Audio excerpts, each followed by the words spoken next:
பிரியமானவர்களே, உங்கள் யாவருக்கும் ஆண்டவராகிய இயேசு கிறிஸ்துவின் நாமத்தினால் அன்பு வாழ்த்துக்களை தெரிவித்துக் கொள்கிறேன். கர்த்தர் தாம் எங்கள் ஒவ்வொருத்தரையும் அவருடைய நினைவின் பிரகாரம் வழிநடத்துவாராக. இன்றைக்கு நாம் தியானிக்க போகிறதான காரியம் என்ன என்றால், பரிசுத்த வேதாகமத்திலிருந்து 3 படகுகளை குறித்து நாம் பார்க்க போகின்றோம். முதலாவது படகு யோவான் 6ஆம் அதிகாரம் 16ஆம் வசனத்திலிருந்து 21ஆம் வசனம் மட்டும் வாசிக்கும் பொழுது நாம் பார்க்கின்றோம். சாயங்காலமான போது அவருடைய சீஷர்கள் கடற்கரைக்கு போய் படகில் ஏறி கடலில் அக்கறையில் உள்ள கபர்நாமுக்கு நேராய் போனார்கள். அப்பொழுது இருட்டாயிருந்தது. இயேசுவும் அவரிடத்தில் வராதிருந்தார். பெருங்காற்று அடித்தபடினாலே கடல் கொந்தளித்தது. அவர்கள் ஏறக்குறைய 3-4 மைல் தூரம் தண்டு வலித்து போன பொழுது இயேசு கடல் மேல் நடந்து படகுக்கு சமீபமாய் வருகிறதை கண்டு பயந்தார்கள். அவர்களை அவர் நோக்கி, நான் தான், பயப்படாதீர்கள் என்றார். அப்பொழுது அவரை படகில் ஏற்றிக்கொள்ள மனதாயிருந்தார்கள். உடனே படகு அவர்கள் போகிற கரையை பிடித்தது. பிரியமானவர்களே, உங்களுடைய வாழ்க்கை படகுலே கர்த்தராகிய இயேசு கிறிஸ்து இதுவரையிலும் இல்லாமல் இருந்திருக்கலாம். ஆண்டவராகிய இயேசு கிறிஸ்துவோட வாழ்க்கை படகுல நீங்கள் ஏற்றுக்கொள்ள மனதாயிருந்தாலே போதும். உங்களுடைய வாழ்க்கை படகு எங்கு செல்ல வேண்டுமோ அந்த கரையை நோக்கி அது செல்லக்கூடியதாக இருக்கிறது என்று சொல்லி பார்க்கின்றோம். ஒருவேளை நீங்கள் ஆண்டவராகிய இயேசு கிறிஸ்து விசுவாச சொந்த ரட்சகராய் ஏற்றுக்கொண்டிருப்பேன்னு சொன்னால், உங்கள் படகுல இயேசு ஏறிவிட்டபடினாலே உங்களை அவர் கரைக்கு கொண்டு போய் சேர்க்கக்கூடியவராயிருக்கிறார். வெளிப்படுத்தல் விசேஷம் 3ஆம் அதிகாரம் 20ஆம் வசனத்திலே இவ்விதமாய் எழுதப்பட்டிருக்கிறது. இதோ வாசப்படி நின்று கதவை தட்டுகிறேன். ஒருவன் என் சத்தத்தை கேட்டு கதவை திறந்தால் நான் அவனிடத்தில் பிரவேசித்து அவனோடு போஜனம் பண்ணுவேன் என்று சொல்கின்றார். ஆம் பிரியமானவர்களே, ஆண்டவராகிய இயேசு கிறிஸ்துவை உங்களுடைய வாழ்க்கை படகுலே நீங்கள் ஏற்றிக்கொள்வீர் என்று சொன்னால், நீங்கள் எங்கு செல்ல வேண்டுமோ அந்த இடத்தை அற்புதமாக அவர் உங்களை வழிநடத்துகிறவராக இருக்கிறார். அவர் உங்களுடைய கரத்தை பிடிப்பார் என்று சொன்னால் முடிவு வரைந்து உங்களை கைவிடாமல் உங்களை நடத்தக்கூடியவராக இருக்கிறார் என்று சொல்லி பார்க்கிறோம். 2வது படகு லூக்கா 5ஆம் அதிகாரம் 3ஆம் வசனத்திலிருந்து 7ஆம் வசனம் மட்டும் வாசிக்கும் பொழுது இங்கே நாம் பார்க்கிறோம். கெனசரேத்து கடலிலே நின்று கொண்டிருந்த சீமோனுடைய படகில் ஏறி ஜனங்களுக்கு போதகம் பண்ணினார். முடிந்த பின்பு ஆழத்தில் தள்ளி கொண்டு போய் வலைகளை போடுங்கள் என்றார். அவர்கள் வலையை போட்டார்கள். அப்படி வலை போட்டபோது வலை கிழிந்து போகத்தக்கதான மிகுதியான மீன்களை பிடித்தார்கள். 2 படகுகள் அமிழத்தக்கதாக மீன்களை அவர்கள் அன்றைக்கு பிடித்தார்கள் என்று சொல்லி பார்க்கின்றோம். அதற்கு முன்பதாக அவர்கள் சொல்கிறார்கள், நாங்கள் ராம் முழுவதும் பிரயாசப்பட்டோம், ஐயரே ஒன்றும் கிடைக்கவில்லை என்று சொல்கிறார்கள். ஆண்டவர் சொல்கிறார், நீங்கள் ஆழத்தில் தள்ளி கொண்டு போய் வலைகளை போடுங்கள் என்று சொல்லி அவர்கள் போடுகிறார்கள். போட்ட பிற்பாடு வலை கிழிந்து போகத்தக்கதான மீன் அவருடைய வாழ்க்கையிலே கிடைத்தது என்று சொல்லி பார்க்கின்றோம். உங்களுடைய வாழ்க்கையிலும் கூட இயேசு கிறிஸ்து சொல்கிற பிரகாரம் நீங்கள் செயல்பட ஆரம்பிப்பீர் என்று சொன்னால் உங்களை இயேசு கிறிஸ்து ஆசீர்வாதங்களினாலே நிரப்புகிறவராக இருக்கிறார் என்று சொல்லி பார்க்கிறோம்.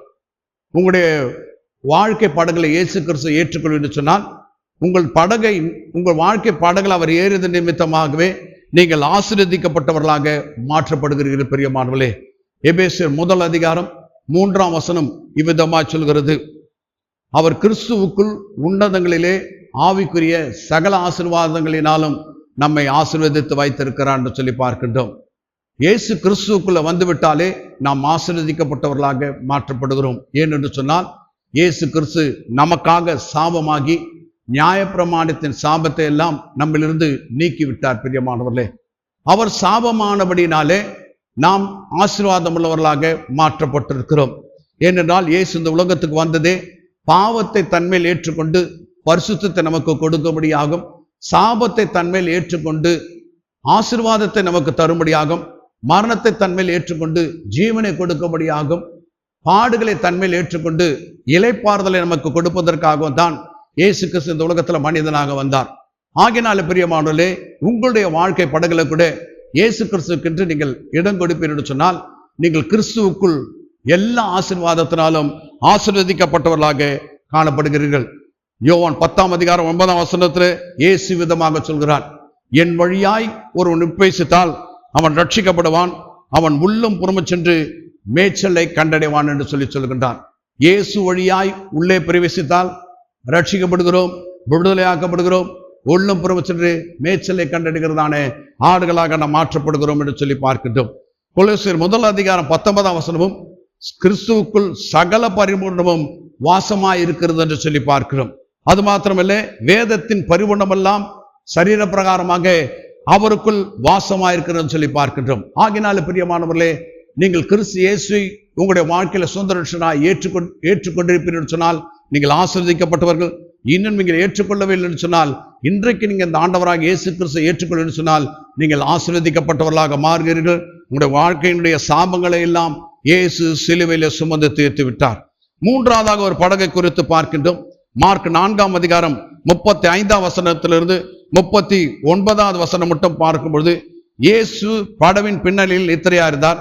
பலத்த சுழல் காற்று உண்டாகி படகு நிரம்பத்தக்கதான அலைகள் அதன் மீது மோதியது. சீஷர்கள் அவரை எழுப்பினார்கள். அவர் எழுந்து காற்றை அடக்கி, கடலை பார்த்து எறையாதே, அமைதலாயிரு என்றார். அப்போது காற்று நின்று போய் அமைதல் உண்டாயிற்று என்று சொல்லி பார்க்கும்.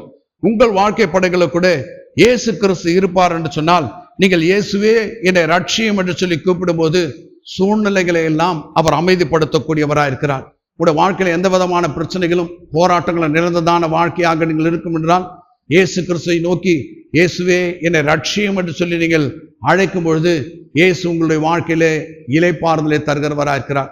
வருத்தப்பட்டு பாரம் சுமக்கிறீர்களே, நீங்கள் எல்லாரும் இடத்துல வாருங்கள், நான் உங்களுக்கு இளைப்பாறுதல் தருகிறேன் என்று சொல்லி சேலஞ்சு காலிங் கொடுக்கின்றார் இந்த ஆண்டவராகிய இயேசு கிறிஸ்து.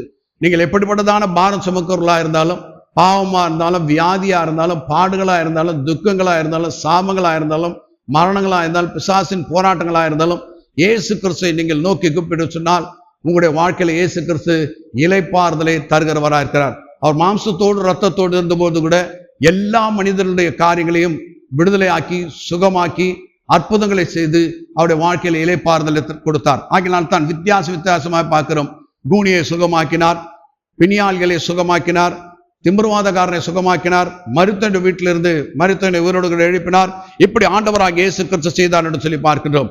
ஆகினால தான் ஆபத்து காலத்தில் என்னை நோக்கி கூப்பிடு, நான் உன்னை விடுவிப்பேன், நீ என்னை மையப்படுத்துவாய் என்று சொல்கின்றார். உன்னுடைய வாழ்க்கையிலே உன் வாழ்க்கை பிரச்சனையா இருக்கும்போது அந்த வாழ்க்கை படங்களை இயேசு கிறிஸ்துவை நோக்கி நீ கூப்பிடுவாய் என்று சொன்னால் உனக்கு இளைப்பாறுதலை இயேசு தருகிறவராக இருக்கிறார்.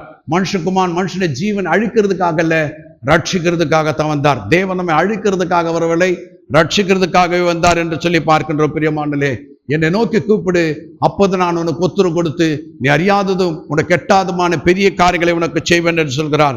ஆகினால பிரியமானவர்களே, இந்த ஆண்டவராக இயேசு கிறிஸ்துவை விசுவாசித்து சொந்த ரட்சகராய் ஏற்றுக்கொள்ள சொன்னால் உங்களுடைய வாழ்க்கை படகுல நிம்மதி இருக்கும். நீங்கள் போக வேண்டிய கரை அடைகிறவர்களாக இருக்கிறீர்கள். உங்களுக்கு ஆசீர்வாதம் நிறைந்ததான வாழ்க்கையா இருக்கும். உங்களுக்கு விடுதலை ஆண்டவராக இயேசு கிறிஸ்து கொடுக்கிறவராக இருக்கார். ஒரு சின்ன கதை உங்கள் மத்தியில் சொல்லலாம் இருக்கிறேன். ஒரு ராஜகுமார் இருந்தார். அவர் குறித்ததான நாளிலே என் அரண்மனைக்கு வருவேன் சொன்னால் எந்த பொருளை தொடுவீர்களோ அது உங்களுக்கு கொடுக்கப்படும் என்று சொல்கிறார். அந்த அறிவிப்பு அந்த ஊர் முழுவதும் அறிவிக்கப்பட்டது. குறித்ததான் நாள் வருகிறது. ராஜகுமார் மையத்தில் சிம்மாசனம் போட்டு உட்கார்ந்து கொள்கிறார். அவரை சுற்றிலும் ஏராளமான விலை உயர்ந்த பொருட்கள் எல்லாம் வைக்கப்படுகிறது. வெளியே ஒரு வாசம் தொங்க விடப்பட்டிருக்கிறது. உள்ளே இருக்கிற எதையாகிலும் ஒன்றை தொடுவீர்கள் சொன்னால் அது உங்களுக்கு கொடுக்கப்படும் என்று சொல்லி எல்லாரும் ஓடி போய் பொண்ணை தொடுகிறார்கள், விலையுயர்ந்த வஸ்திரங்களை தொடுகிறார்கள், எல்லாவற்றையும் தொடுகிறார்கள். ஒவ்வொன்றும் தொடுகளுக்கு கொடுக்கப்படுகிறது. கடைசியாக ஒரு பெண் பார்க்கிறாள், அவள் வாசிக்கின்றாள். உள்ளே இருக்கிற எதையாகிலும் ஒன்றை தொட்டால் கொடுக்கப்படும் என்று சொல்லி இவ்வளவுக்கும் அதிகாரி இந்த ராஜகுமாரன் தான். இந்த ராஜகுமாரனை தொட்டா மற்றதெல்லாம் தனக்கு வந்துவிடும் என்று சொல்லி நேர ஓடி போய் அந்த ராஜகுமாரனை தொடுகிறார். ராஜகுமார் மாத்திரமல்ல, ராஜகுமாரனோடு கூட சேர்ந்த எல்லா காரியங்களும் கிடைக்கிறது. அதே மாதிரி ஆண்டவராக இயேசு கிறிஸ்து விசுவாச சொந்த ரட்சகராய் ஏற்றுக்கொண்டு சொன்னால் உடைய வாழ்க்கையில் எல்லாவற்றையும் ஆண்டவராக இயேசு கிறிஸ்து தருகிறவராக இருக்கிறார். ஒரே ஒரு ஜெபம் என்னோடு கூட சேர்ந்து சொல்லுங்கள். ஆண்டவராக இயேசு கிறிஸ்துவே, நீர் தேவனுடைய குமாரன், எனக்காக சிலுவையில் மரித்தீர் என்று சொல்லி விசுவாசிக்கிறேன். தேவனுமை மரித்தோர்ந்து 3வது நாள் உயிரோடு கூட எழுப்பினார் என்று சொல்லி விசுவாசிக்கிறேன்.